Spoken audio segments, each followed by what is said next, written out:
வணக்கம் நேயர்களே. பி குருஸ் தமிழ் சேனலுக்கு உங்களை நான் வரவேற்கிறேன். நான் சேதுராமன். இன்று என்னோடு மீண்டும் இணைந்திருக்கிறார் அரசியல் விமர்சகர் திரு ரவி டிடிஎஸ் அவர்கள். அவரை நாம் சந்திக்கலாம், பல்வேறு விஷயங்கள் குறித்து விவாதிக்கலாம். வணக்கம் ஜெய், எப்படி இருக்கீங்க? வணக்கம், ரொம்ப மகிழ்ச்சியா இருக்கேன். ரொம்ப மிகப்பெரிய மாற்றங்களோட நடந்திருக்கு. 3 மாசம் கேப் எடுத்துக்கிட்ட அதுக்கு பின்னாடி இருந்தக்கூடிய நிறைய நல்ல விஷயங்கள் புரியுது. எங்க கோபம் வரணுமோ அங்க கோபம், எங்க ரௌத்ரமோ அங்க ரௌத்ரம், எங்க நகைச்சுவை அங்க நகைச்சுவை அப்படிங்கிறதுல மிகப்பெரிய மெச்சூரிட்டி தெரியுது. தமிழ்நாட்டு அரசியல் நிறைய மாறுதல்களுக்கு கொண்டு போக போகுதுங்கிற ஒரு தன்னம்பிக்கை நமக்கு வந்து. சார், நீங்க யார சொல்றீங்கன்னு எனக்கு புரிஞ்சு போச்சு. திரு அண்ணாமலை அவர்களுடைய நடவடிக்கையை பத்தி சொல்றீங்கன்னு தெரியுது. ஆனா ஒரு பக்கம் பாத்தீங்கன்னா திரு அண்ணாமலை அவர்களுக்கு என்ன நடந்தது, ஏன் இப்படி பண்றாரு, எவ்வளவு வழிகள் இருக்கும் போது, போராடுவதற்கான வாய்ப்புகள் வழிகள் இருக்கும் போது தன்னைத்தானே வருத்தி கொண்டு இந்த மாதிரியான ஒரு போராட்டத்தை அவர் முன்னெடுப்பதற்கு என்ன காரணம் அப்படின்னு ஒரு விதமான அவர் எதிர்மறையான விமர்சனங்களும் அவரை பத்தி வருது. இதெல்லாம் நீங்க எப்படி பாக்குறீங்க சார்? இப்போ உங்ககிட்ட வந்து ஒரு ஒரு அப்பா கிட்ட வந்து ஒரு பொண்ணு நான் காதலிக்கிறேன் அப்படின்னு சொல்லுது. அவர் முடியாது, அந்த பையன் சரியில்லை அப்படிங்கிறது. அது உடனே கையில கத்தி எடுத்து அறுத்துக்குது. இதை நீங்க முட்டாள்தனம்னு சொல்லலாம், இதை நீங்க மடத்தனம்னு சொல்லலாம். ஏன்னா அந்த பொண்ணு ஒருத்தனை காதலிக்குது, அவங்க அப்பா இது இல்லைன்னு மறுதளிக்கிறாரு. அந்த பொண்ணு அந்த நியாயத்தை எடுத்து சொல்லணுமே ஒழிய கையில கீறிட்டு மிரட்டக்கூடாது. இது நீங்க யதார்த்தமா சொல்லக்கூடிய ஒரு விஷயம். அதே ஒரு பொண்ணு ரொம்ப மோசமா பாலியல் துன்பத்துக்கு ஆளாறா, அவளுக்கு உள்ளுக்குள்ள ஒரு வெறி வருது. அந்த வெறியின் மூலமா ஒரு கத்தி எடுத்து தன்னை தானே குத்திக்கிறா அப்படின்னு சொன்னா, அப்ப நீங்க அதை எப்படி பாப்பீங்க? மடத்தனும் பாப்பீங்களா? ஒரு ஐபிஎஸ் படிச்ச பொண்ணு இப்படி பண்ணிடுச்சுன்னு பாப்பீங்களா? அது போராடி போராடி பார்த்துட்டு முடியலன்னும் போது ஒரு முடிவு எடுக்குதுங்கிறத நீங்க பாப்பீங்க. சாணக்கியனுக்கு எதுக்கு சார் சபதம் எடுக்க வேண்டிய அவசியம்? உலகத்திலே இருக்கிற அறிவாளியா வந்தானே சார். உலகத்து அறிவாளிங்கிறது நம்மளை பொறுத்த வரைக்கும் சாணக்கியன் தான். நவீனத்துக்கு சபதம் எடுத்தான். அல்லது பாஞ்சாலி இருக்கிறதுலயே ரொம்பவும் மெச்சூர்டான ஒரு பெண்ணு, தனக்கு தனக்கு நடந்த எல்லாவற்றையும் தானே எடுத்துக்கொண்டு மிக சிறப்பா செயல்படக்கூடிய ஒரு பெண்ணு. இன்னைக்கு புதுமை பெண் யார் பேசினாலும் உண்மையிலேயே பதுமையாகவும் புதுமையாகவும் இருந்த பெண்ணு திரௌபதி. அவ ஒரு சபதம் எடுக்கிறா அப்படின்னு சொன்னா எதுக்கு எடுத்தாவோ? சபதம் எடுப்பது அப்படிங்கிறது எதுக்கு தெரியுமா? இப்போ இதே கேஸ் அண்ணா யூனிவர்சிட்டியில நடக்காம எதற்கு ஐஐடியில நடந்திருந்தா இந்த திமுக எப்படி அதுக்கு டான்ஸ் ஆடி இருக்குங்கிறது எல்லாருக்கும் தெரியும்ல. அப்போ ஒரு பெண் அவமானப்படுத்தப்படுறதும் அசிங்கப்படுத்தப்படுறதும் ஒரு ஒரு போதைப் பொருளா பார்க்கப்படுவதும் ஒரு தின்பண்டம் போல சார். ஒரு சாதாரணமா தின்பண்டம் போல அந்த பெண்ணை பார்க்கப்பட்டிருக்கா. படிச்ச பொண்ணு. அந்த பொண்ணை போய் நீங்க வச்சுக்கிட்டு அரசியல் பண்ணிட்டு, ஐஐடியில இருந்தா ஒரு மாதிரி பேசுவேன், அண்ணா யூனிவர்சிட்டியா இருந்தா வேற மாதிரி பேசுவேன், துணைவேந்தர் தான் இதெல்லாம் பாத்துக்கணும்னு சொல்லி பிரச்சனைய ஆளுநர் பக்கம் திருப்பி விடுவேன்னு ஒரு கேவலமான அரசியலை நீங்க செய்வீங்கன்னு சொன்னா, எங்க கொள்ளு தாத்தா பொறுத்துக்கிட்டு இருந்தாரு, அதனால அண்ணாதுரை முதலமைச்சர் ஆனாரு. எங்க அப்பா பொறுத்துக்கிட்டு இருந்தாரு, அதனால திமுக 3 கட்டத்துல ஜெயிச்சுட்டு வந்துருச்சு. நான் கூட பொறுத்துட்டு இருந்தேன், அதனாலதான் நீங்க இந்த எலெக்ஷனுக்கு வந்துட்டீங்க. ஏன்னா இவங்களுக்கு எல்லாம் போய் என்னங்க சண்டை போடுறது, இதெல்லாம் வேஸ்ட்னு சொல்லிட்டு நம்ம விடுறோம். ஆனால் இன்னைக்கு இருக்கக்கூடிய இளைய தலைமுறை, குறிப்பா அண்ணாமலை மாதிரி இருக்கக்கூடியவங்க அதை சாதாரணமா எடுத்துக்க மாட்டாங்க. அவர் எனக்கு தெரிஞ்ச 2 வருஷம் முன்னாடி ஐபிஎஸ் பதவியை விட்டதற்கான காரணத்தை எடுத்து சொன்னார். எதுக்காக அந்த ஐபிஎஸ் பதவியை நான் தூக்கி போட்டுட்டு வந்தேன்? ஒரு இதுல இருக்கக்கூடிய ஒரு பெண்ணை என்னால காப்பாற்ற முடியல. அது இத்தனைக்கும் மலை அடிவாரங்கள்ல இருக்கக்கூடிய ஒரு பெண்ணு, 3 தலைமுறையா 4 தலைமுறையா படிப்பறிவு இல்லாதவங்க, 5 கிலோமீட்டர் நடந்து போய் படிக்கக்கூடிய ஒரு பெண்ணு, அவளுக்கு நடந்த அந்த சோகத்தை பார்த்துட்டு அதுக்கு சரி செய்ய முடியாதனால நான் வெளில வந்தேன்னு ஏற்கனவே சொன்னாரு. ராமர் எடுத்துக்கோங்க. ராமர் ராமாயணத்துல நீங்க ஏதாவது விமர்சனம் பண்ணுவீங்கன்னா வாலியை விமர்சனம் பண்ணுவீங்க, ராவணனை விமர்சனம் பண்ணுவீங்க. இவங்க 2 பேருமே அடுத்தவன் பொண்டாட்டியை தூக்கிட்டு போனவங்க. ராமருக்குன்னு ஒரு தர்மம் இருக்கு, ரொம்ப நேர்மையான தர்மம். அந்த தர்மம் ரொம்ப நேர்கோடு, ரொம்ப நேர்கோடு. பொண்டாட்டி பார்க்க மாட்டார், எதுவும் பார்க்க மாட்டார், நேர்கோடு. அப்படிப்பட்ட ராமருக்கு வாலியை பார்த்து கோபம் வருது, ராவணனை பார்த்து கோபம் வருது அப்படின்னு சொன்னா, அந்த வாலியை மறந்திருந்தாவது நான் கொள்ளுவேன் அப்படின்ற ஒரு பொசிஷனுக்கு அவர் வராருன்னு சொன்னா, அவர் எவ்வளவு பெரிய அளவுல அந்த அடுத்தவன் பெண்டாட்டியை தூக்கிட்டு போனதுங்கிறதுனால பாதிக்கப்பட்டதுனாலதான் அவர் அதை பண்ணாரு. அப்ப நீங்க ஒரு பெண் பலாத்காரப்படுத்தப்பட்டிருக்கா, கதை விடுறீங்க. நீங்க அவர் மெம்பரே இல்லைன்றீங்க. படங்கள் எத்தனையோ பேர் எடுத்துப்போம், அதுல கூட நின்றுப்பாருன்னு கதை விடுறீங்க. இவர் போய் இந்த பிரச்சனையை இறங்கினதுக்கு பிறகுதான் அந்த இடத்துல பல விஷயங்கள் வெளில வருது. இவன் வந்து ஒரு ரிப்பீட்டட் அஃபெண்டர், இவன் வந்து இதையே ஒரு வேலையா வச்சுக்கிட்டு இருக்கான். இன்னைக்கு வந்து ஒரு புரோக்கராவோ பிம்பாவோ செயல்படுறான். இவனை வந்து ஆட்டி அசைக்க முடியாது. ஏன்னா சுப்பிரமணியமோட குரூப்ல இருக்கான். ஒண்ணுமே பண்ண முடியாதுங்கிற ஒரு சிச்சுவேஷன். அண்ணா யூனிவர்சிட்டிங்கிறது காடும் கிடையாது, நடு road, centre of the city. அந்த இடத்துல வந்து ஒரு தவறு நடந்திருக்கு அப்படின்னு சொன்னா விளையாட்டா எடுத்துக்கணுமாங்கிறது முதல் கேள்வி. கோபம், ரௌத்ரம் கோபமா மாறுறதுக்கான காரணத்தை நான் உங்களுக்கு எடுத்து சொல்லிட்டேன். இப்ப அடுத்தது வந்து அவர் சவுக்கால் அடித்ததை வந்து கமலாலயத்தை சார்ந்தவர்கள் கூட ரொம்ப பேர் கிண்டல் பண்றாங்க. ஏன்னா அவங்களாம் எப்படின்னா, அதிமுகவோட நீங்க கூட்டணி வச்சுட்டீங்கன்னா நாங்களாம் எம்பி ஆயிடுவோம், அப்படி அரசியல் பண்ணக்கூடியவங்க. அதாவது நீ பெரிய ஆளுங்கிறதுனால எம்பி ஆக மாட்ட, நீ போய் தெரு தெருவா மக்களை கேம்பெயின் பண்ணி எல்லாம் எம்பி ஆக மாட்ட, அதிமுகவோட கூட்டணி வச்சா நீ எம்பி ஆயிடுவ. இப்படி ஒரு ஒரு சூழ்நிலை வந்து RSS இருந்து பிஜேபிக்குள்ள வந்தவங்க கிட்ட இருந்ததில்லை. நான் சொல்றது 82ல இருந்து 98 2000 வரைக்கும் அப்படி இருந்ததே இல்லை. ஏன்னா அவங்க எல்லாம் அந்த RSS பயிற்சி எடுத்துக்கிட்டு வந்தவங்க. அவங்களுக்கு தெரியும் RSSனா என்ன, இந்த மாதிரி அல்ப தமிழமெல்லாம் பேசக்கூடாதுங்கிறதுலாம் அவங்களுக்கு தெரியும். கோபம் தேவையில்லாம படக்கூடாது, எங்க கோவப்படணுமோ அது நியாயமா இருக்கணும், அதை முடிவை நோக்கி கொண்டு போகணும், சும்மா கோவப்பட்டு படுத்துங்கிற கதையெல்லாம் கிடையாது அப்படின்னு தெரியும். அப்படி இருக்கிறவங்க வந்து இதெல்லாம் என்னங்க சவுக்கால்லாம் போய் அடிச்சுக்கிட்டா அப்புறம் காமெடி சீன் கவுண்டமணி சீன் எடுத்து போட்டுருவாங்க. அப்போ நீங்க என்ன புரிஞ்சுக்கணும்னா, அவர் ஒரு முருக யாத்திரைக்குள்ள போறாரு. அதுதாங்க அடிப்படை, நல்லா புரிஞ்சுக்கோங்க. அவர் ஒரு முருக யாத்திரைக்குள்ள போறாரு. அரசியல் இருந்துகிட்டு அவர் யாத்திரைக்கு போறாருன்னு சொன்னா நீங்க விமர்சனம் பண்ணுவீங்க. படிக்க போனதுக்கு ஒரு அறிவாளி அதிமுகல இருந்து ஆட்டுக்குட்டி எல்லாம் இருக்கக்கூடிய ஒரு ஸ்கூலை காட்டி அதுல அண்ணாமலை உட்கார்ந்து இருந்த மாதிரி கிண்டல் பண்ண அறிவாளிகள் எல்லாம் நம்ம எம்எல்ஏவாகவும் அமைச்சர்களாகவும் பார்த்திருக்கோம். ஏன்னா அவங்க பரம்பரையில யாரும் ஒழுங்கா படிச்சதே இல்லை. அவங்களுக்கு யாராவது படிக்கிறேன்னு சொன்னா கோபம் வந்துடும், அப்படி பண்ணிட்டாங்க. ஆனால் இவர் என்ன பண்றாருன்னா, நான் முருக யாத்திரை போகணும், இப்போ முருகன் இருக்கக்கூடிய தலங்களுக்கெல்லாம் நான் போறேன். எதுக்கு போறேன்? அரசியல் செய்யவும் போறேன், முருகனை சந்திப்பதற்காகவும் போறேன். நியாயமானதா? உங்களுக்கு நீங்க சென்னையில இருக்கிறவங்களுக்கு எப்படின்னு எனக்கு தெரியாது. கோயம்புத்தூர்ல வத்தலகுண்டு வரைக்கும், திண்டுக்கல் வத்தலகுண்டு வரைக்கும் இருக்கக்கூடியவங்க எல்லாம் இந்த அறுவடை வீட்டு யாத்திரைங்கிறது எப்படி பண்ணுவாங்கன்னா பாத யாத்திரையா பண்ணுவாங்க. செருப்பு போட்டுக்காம பாத யாத்திரையா பண்ணுவாங்க.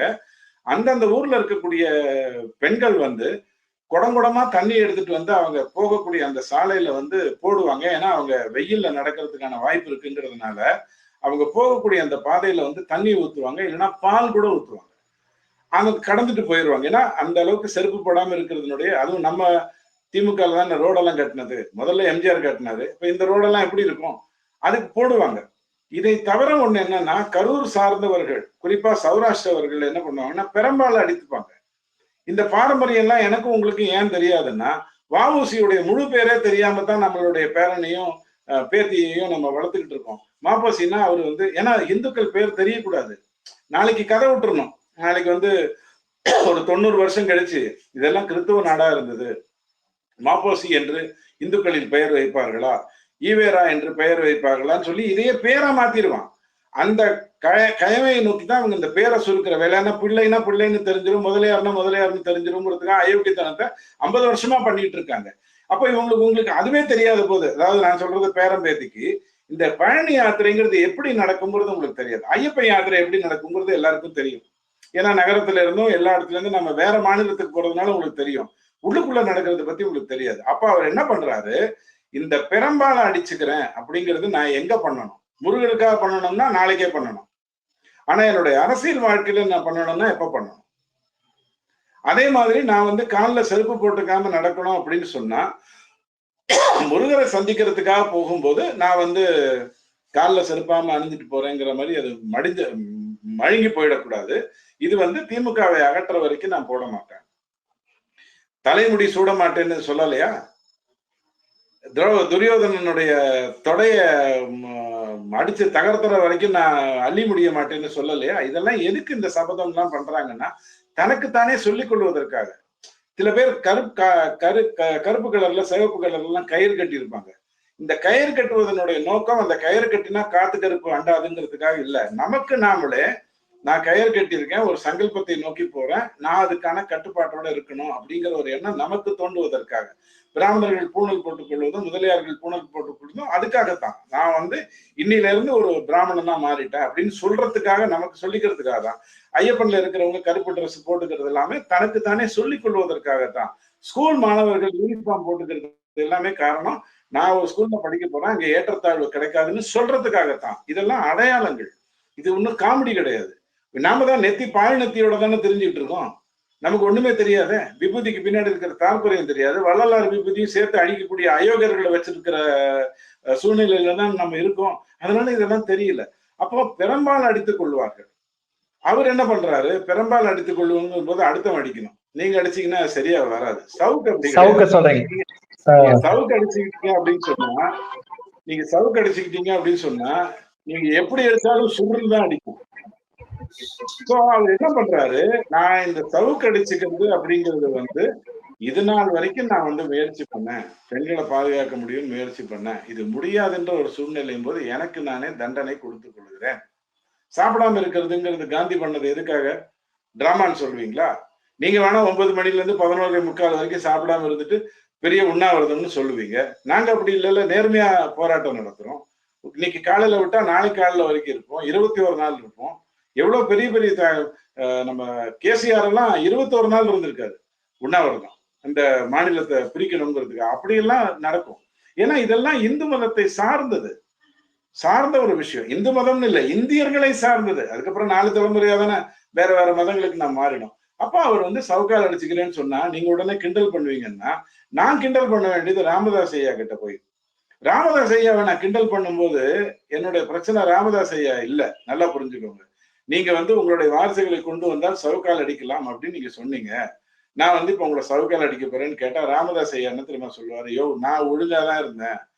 கருணாநிதி ஐயா தான் என்ன பண்ணாரு, பையனை வர வைங்க, அதனால அப்பதான் நல்லது, கட்சிக்கு நல்லது. இல்லைன்னா நாளைக்கு போறவன் வரவன் எல்லாம் உள்ள வந்துருவான்.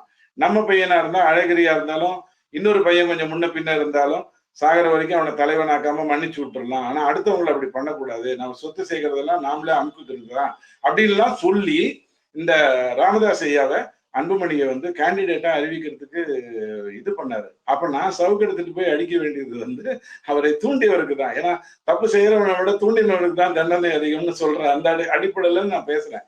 இதெல்லாம் சாதாரணமான ஒரு விஷயம்.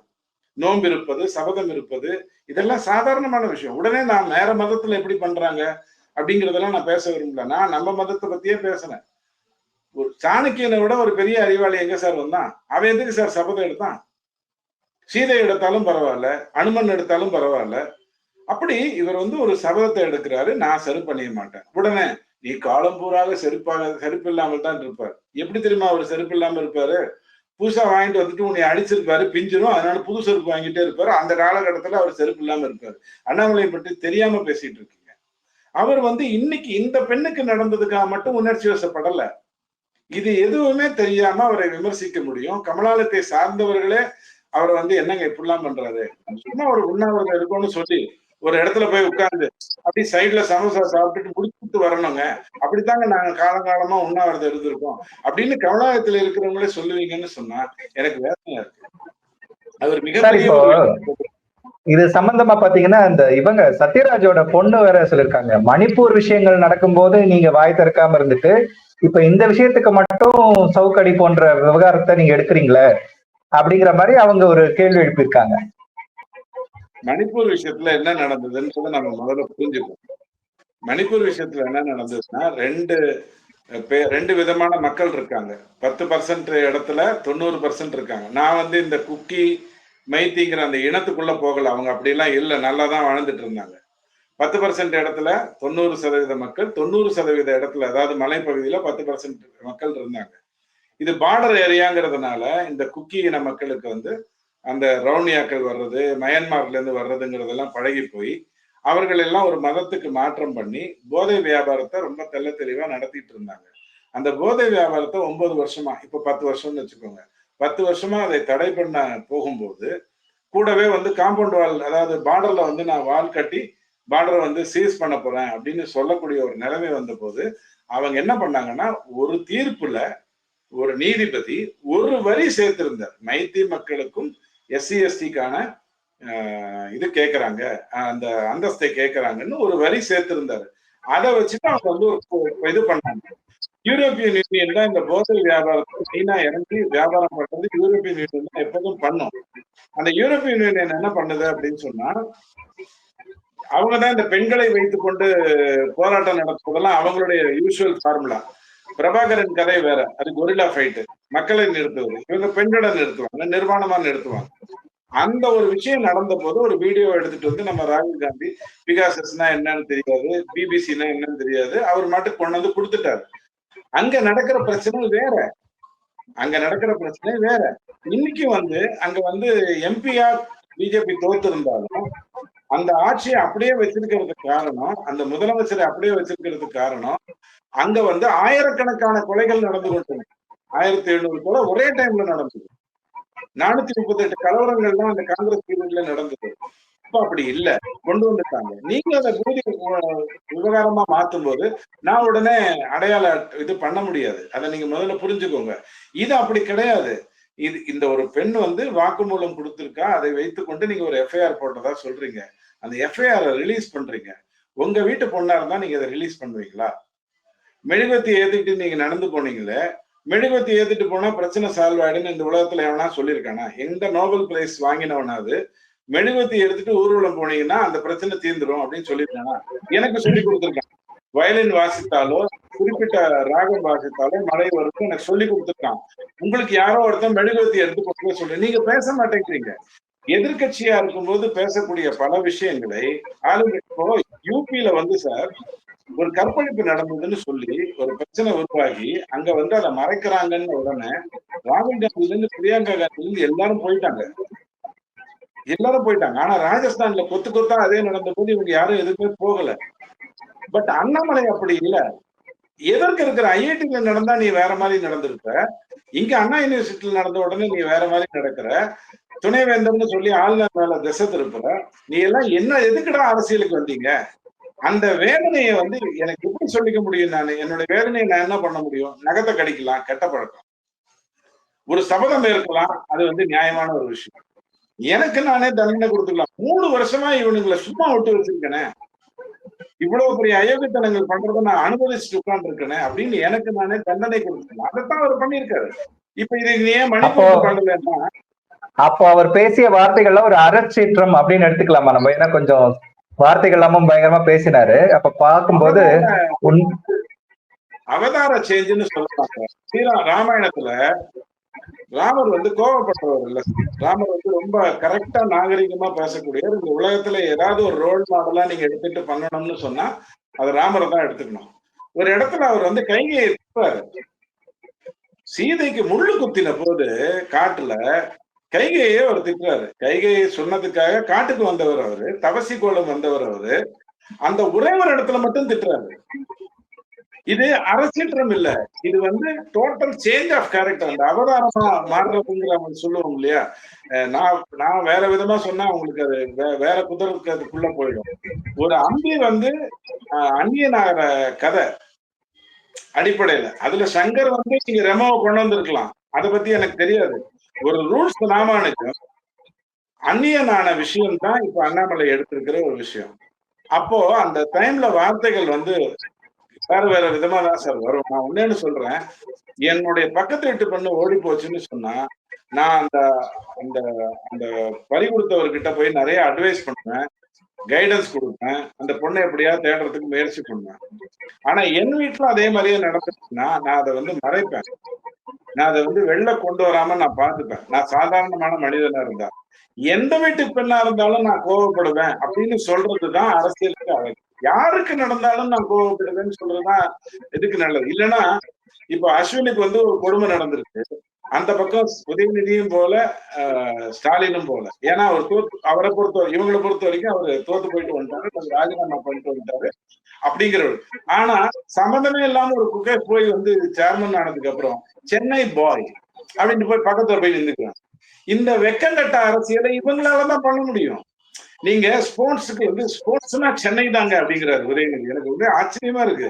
ஸ்போர்ட்ஸ்னா சென்னைன்னா அப்ப அஸ்வின் பிரச்சனைக்கு நீ என்ன பண்ண? குறைந்தபட்சம் பொன்முடியுடைய பையன் தானே சென்னை சேப்பாக் சென்டர்ல இருக்காரு. அவர்கிட்ட சொல்லி 1 வருடத்துக்கு சேப்பாக்கில் எந்த ஒரு கிரிக்கெட் மேட்சும் நடக்காது. அப்படி ஏதாவது பந்தா பண்ணாதானே செஸ்ல நீங்க பண்ணீங்கன்னு நாங்க ஏதாவது ஒத்துப்போம். இந்த குரூப் போட்டோல பக்கத்துல நின்றுட்டு நான் தான் கல்யாணம் பண்ணி வச்சேன், நான் தான் கல்யாணம் பண்ணி வச்சேன்னா, தாலி எடுத்து கொடுத்தியா, தாலி வாங்கி கொடுத்தியா, இல்ல யாரோ திருடிட்டு போனது நீ தேடி, ஏன்னா உனக்கு தான் திருடனுக்கு தெரியும், அதனால திருடனை புடிச்சு கொண்டு வந்து அந்த செயினை வாங்கி கொடுத்தியா, என்ன பண்ண? அப்ப இந்த மாதிரி ஒரு அரசியல் நடத்துறீங்கன்னு சொன்னா, அண்ணாமலையை பொறுத்த வரைக்கும் அது அறச்சீற்றம் கிடையாது. என்னை பொறுத்த வரைக்கும் ஒரு ரூல்ஸ் ராமானுஜம் அந்நியனான கதை. சார் இப்போ ஆனால் இந்த இல்லையா உங்க நல்ல நேரம் அவரு கருட புராணத்துக்கு போகாம முருக புராணத்துக்கு வந்துட்டாரு. உங்க நல்ல நேரம் அவரு கருட புராணத்துக்கு போயிருந்தாருன்னா கதை கந்தல் குஞ்சு பாகம் தான் கிழிஞ்சிரும். நல்ல வேலைன்னு நினைச்சுக்கோங்க. சார் இவருடைய இந்த போராட்டம் வந்து வட இந்தியாவில இப்ப மீடியாக்கள் எல்லாம் காட்டப்படுது. நேத்திலாம் பாத்தீங்கன்னா அதுதான் ஒரு டாக் ஆஃப் த டவுன்ற மாதிரி இருந்தது. இது எந்த விதமான மாற்றத்தை வட இந்தியாவில உருவாக்கும்? அதே நேரத்துல மத்திய பாஜக தலைமை வந்து இதை எப்படி கொண்டு போவாங்க? அதுக்கான வாய்ப்புகள் என்ன? இப்ப நான் கொஞ்சம் அரசியல் பேசுறேன். எனக்கு வந்து அண்ணாமலையுடைய நியாயமான கோபம் புரிஞ்சது. அதை வைத்து நான் இவ்வளவு நேரம் உங்ககிட்ட பேசுறேன். ஆனா இப்ப நான் வந்து ஒரு அரசியல்வாதி அண்ணாமலையை நான் பாக்குறேன். நீங்க சாதாரணமா ஒரு போராட்டம் நடத்துனீங்கன்னு வச்சுக்கோங்க, அது வந்து எடுபடாது. உதாரணத்துக்கு நான் கயத்துல நடக்க போறேன் அப்படின்னு நீங்க ஒரு போராட்டம் நடத்துறீங்கன்னு வச்சுக்கோங்க, எல்லாரும் வந்து பார்த்துட்டு வெரி குட் தேங்க்யூட்டு போயிடுவான்.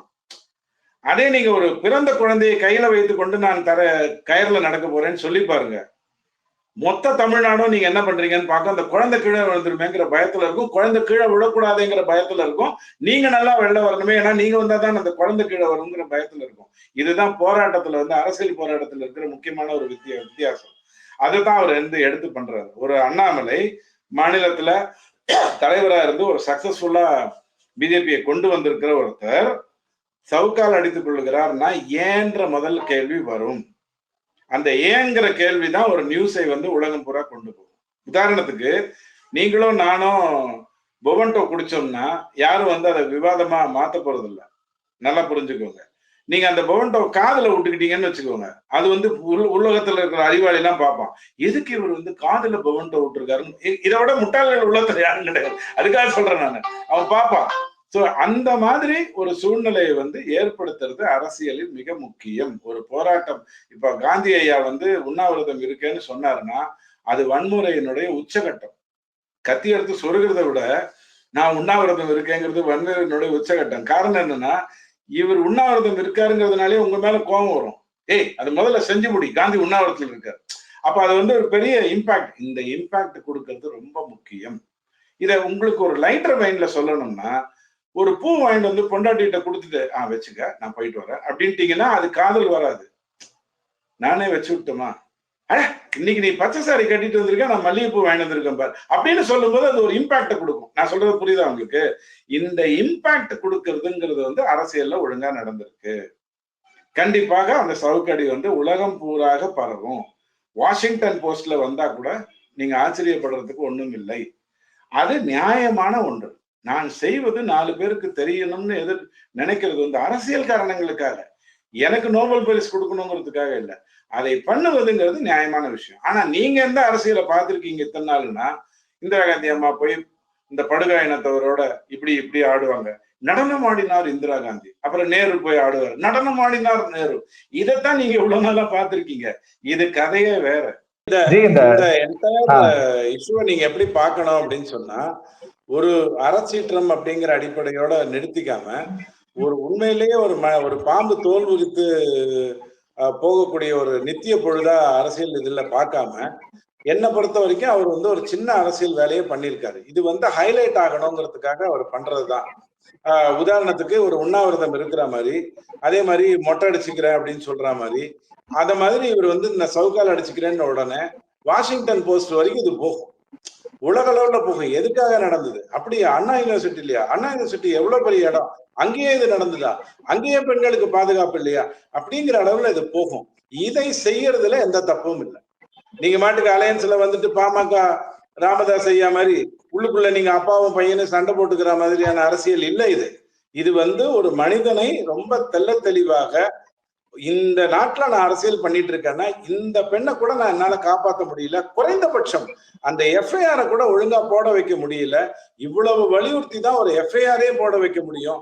ஒருத்தன் தான் வந்து அரெஸ்ட் ஆறான். இது வந்து தொடர்ந்து நடக்கிற ஒரு விஷயம், பல பேர் செஞ்சிருக்கிற ஒரு விஷயம். எங்கேயோ இது ஒரு பெரிய லூப் இருக்கு, இந்த த்ரெட்டை நான் விடக்கூடாது அப்படின்னு இன்னும் ஒரு வரியில முடிச்சிடுறேன். ஒரு டாக்டர், உங்களுடைய ஃபேமிலி டாக்டரா இருந்தா கூட, உங்களுக்கு ஒரு நோய் வந்ததுன்னா அதுக்கு வந்து ஒரு மருந்து கொடுப்பாரு, 3 நாள் அப்சர்வ் பண்ணுவாரு. கவலைப்படாதீங்க, உங்க தாத்தாக்கு இப்படிதான் வந்தது, உங்க அப்பாவுக்கும் நவம்பர் மாசம்னா இந்த மாதிரி வரும், குளிர்காலத்துல இப்படி வரும் அப்படின்னு சொல்லுவார். இது ஃபேமிலி டாக்டர். ஆனா ஃபேமிலி டாக்டர்னா நீங்க திமுக ஃபேமிலின்னு நினைச்சுக்காதீங்க, இது ஒழுங்கா பார்த்த ஃபேமிலி டாக்டர். ஆனா கொரோனா டாக்டர் அப்படி கிடையாது. உங்களுக்கு கொரோனா வந்துருச்சுன்னு சொன்னீங்கன்னா எப்போல இருந்து வந்தது, நீங்க 2 நாளா எங்க போனீங்க, எந்தெந்த இடத்துக்கு எல்லாம் போனீங்க, எதெல்லாம் தொட்டீங்கன்னு பார்த்து அந்த ரூட்ல போய் அந்த அந்த இருக்கக்கூடிய அத்தனை மக்களும் காப்பாற்றக்கூடிய ஒரு பெரிய விஷயத்த செய்யறது. அண்ணாமலை வந்து ஒரு கொரோனா டாக்டர் மாதிரி ரூட்டுக்குள்ள போய் அடிப்பாரு. தெரியாம பேசிட்டு இருக்கீங்க, நாளைக்கு வருத்தப்பட போறீங்க. முதல்ல வந்து குற்றவாளிகளை தண்டிப்பது முக்கியங்கிறத புரிஞ்சுக்கோங்க. ஜாஃபர் சாதிக் மாதிரி நீங்க வந்து ட்விட்டர்ல இருந்து எடுத்துட்டாலோ அல்லது கட்சியில இருந்து எடுத்துட்டாலோ அவன் செய்த பாவங்கள் எல்லாம் சாதாரணமா முடிஞ்சிடுற ஒரு விஷயம் இல்லைங்கிறத தயவு செஞ்சு புரிஞ்சுக்கோங்கிறத தான் அவர் அடையாளப்படுத்துறாரு. பொறுத்தது போதும் பொங்கி எழு அப்படிங்கிறது தான் அவர் பண்ணியிருக்காரு. அதை நீங்க கேவலப்படுத்துங்க. இன்னும் உங்களுக்கு 1.5 வருஷம் இருக்குங்கிறதுனால கேவலப்படுத்துங்க. ஆனா 2026லயும் ஜெயிக்கணும்னா 12,000 கோடி செலவு பண்ணி 60 லட்சம் வாக்காளர்களுக்கு 20,000 ரூபாயை கொடுத்துட்டு நான் ஜெயிச்சிட முடியுங்கிற மமதை உங்களுக்கு இருக்குன்னா தைரியமா செய்யும். ஆனா சமூகத்துல பாத்தீங்கன்னா அவங்க என்ன எதிர்பார்க்கறாங்கன்னா, திரு அண்ணாமலை அவர்கள் ஒரு மெத்த படித்தவர், ஒரு பதவியில இருந்தவர். அவர் வந்து இப்படி பண்ணும் பொழுது அவங்களால ஏத்துக்கக்கூடிய மனநிலையில அவங்க இருக்கிற மாதிரி தெரியல. அதனாலதான் ஏன் இப்படி பண்றாரு, குறிப்பா அவர் லண்டன் போன பிறகு இந்த மாதிரி மாற்றங்கள் அவர்கிட்ட பார்க்க முடியுது அப்படிங்கிற ரீதியில பேசுறதையும் நம்மளால பார்க்க முடியுது. அப்படி பாருங்க, அதனாலதான் லண்டனுக்கு போய் முருகனை வணங்குறாருன்னு பாருங்க. லண்டன்ல போய் சாம்பியன் அடிக்கிறது கத்துக்கிட்டு வரல, அங்க போய் ஏதோ சோசியல் ட்ரிங்கிங்கிறத கத்துக்கிட்டு வரல, அங்க போய் முருகர் யாத்திரைக்குள்ள போறாரு அப்படிங்கிற மாதிரி பெருமையா தைரியமா பாருங்க. ஏன்னா வெளிநாட்டுக்கு போனாலே நம்மளதுல கடல் தாண்டி போகக்கூடாதுன்னு சொல்லுவாங்க. அதுக்கு பல காரணங்கள் இருக்கு. ஒண்ணு வந்து என்னன்னா டோட்டலா அவங்களுடைய வாழ்க்கை முறை மாறும். அவங்க வாழ்க்கை முறை மாறும்போது நீங்க நேத்து வரைக்கும் செய்யாததெல்லாம் இன்னைக்கு செய்வீங்க. அந்த அடிப்படையில போறாரு. ஆனால் நீங்க இப்படி பாருங்க, 3 மாசமா அரசியல்ல தவக்கோலம் பூண்டா மாதிரி இங்க என்ன நடந்தாலும் எதிர்வாதம் பண்ண முடியாத மாதிரி இருந்துட்டு 3 விஷயத்துலதான் அவர் இங்க கருத்தை தெரிவிச்சாரு. ஒண்ணு, இந்த போகும்போது அவர் சொன்னது, இந்த மாதிரி உறுப்பினர் இது சேர்த்திருக்கோம், இது பெரிய அளவுல வரணும்னு சொன்னது. 2வது, இந்த மெட்ரோ விஷயத்துல வந்து நிர்மலா சீதாராமன் அம்மா பேசினதை மடை மாற்றுறதுக்காக பன்னு கிரீம்னு நீங்க பேசி உளறின போது அந்த இடத்துல அவர் வந்தாரு. 3வது, மெட்ரோ விஷயத்துல திமுக புரிஞ்சுடுச்சு, இனிமேலிட்டு ஊரை ஏமாத்த முடியாது, இது மத்திய அரசோட சேர்ந்தாதான் செய்ய முடியும்னு புரிஞ்சுக்கிட்டு தன்னுடைய நிதி நிலைமை ரொம்ப மோசமா இருக்குங்கிற ஒரு சூழ்நிலையில 45 நிமிடம் மோடி ஐயாவோட பேசின உடனே அவர் 3வது முறையா அதுல வராரு. வந்துட்டு என்ன சொல்றாரு, ஐயா இவங்களால கடன் வாங்க முடியாது, நீ குடுத்தீனாதான் மெட்ரோ வரும், கண்ட இடத்துல தோண்டி வச்சிருக்காங்க, அங்க இருக்கிற வியாபாரிகள் எல்லாம் ஓட விரட்டுறாங்க, 40 வருஷமா 70 வருஷமா 3 தலைமுறையா இருந்தவனெல்லாம் ஓட விட்டுறாங்க, நாளைக்கு வந்து அதை பிரிட்டிஷ் காலனியா மாத்திருவாங்க, நீங்க தயவு செஞ்சு முதல்ல இந்த மெட்ரோக்கு வந்து பணத்தை கொடுத்துட்டு அங்க இருக்கிற வியாபாரிகளை காப்பாத்துங்க, பாதசாரிகளை காப்பாத்துங்கன்னு 3 முறை தான் அந்த 3 மாசத்துல அவர் வந்தார். மத்தபடி தவக்கோலம் பூண்டா மாதிரி உட்கார்ந்து இருந்தார். சோ ஒரு தவக்கோலத்துல இருந்து வர்றாரு, இன்னும் மாறலன்னு உடனே கோவப்படுறாரு. அப்படி பாருங்க, உங்களுக்கு நல்லது நடக்கணும்னா இப்படி பாருங்க. இந்த இந்த முடிவு கார்த்தி இது அண்ணாமலை எடுத்தது மிகப்பெரிய விஷயம். இப்படித்தான் ஒரு சனாதனி ஒரு பிரச்சனையை எடுத்துட்டு போவான். சனாதனின்னு சொன்னா நான் இந்தியனை தான் சொல்றேன். ஏன்னா 5 தலைமுறைக்கு முன்னாடி கிறிஸ்துவனும் சனாதனி தான், இஸ்லாத்தவனும் சனாதனி தான், நான் இந்தியனை தான் சொல்றேன். இப்படித்தான் ஒரு சனாதனி எடுத்துட்டு போவான். எங்க ரௌத்ரம் எங்க கோபம்ங்கிற வித்தியாசம் எனக்கு தெரியும்.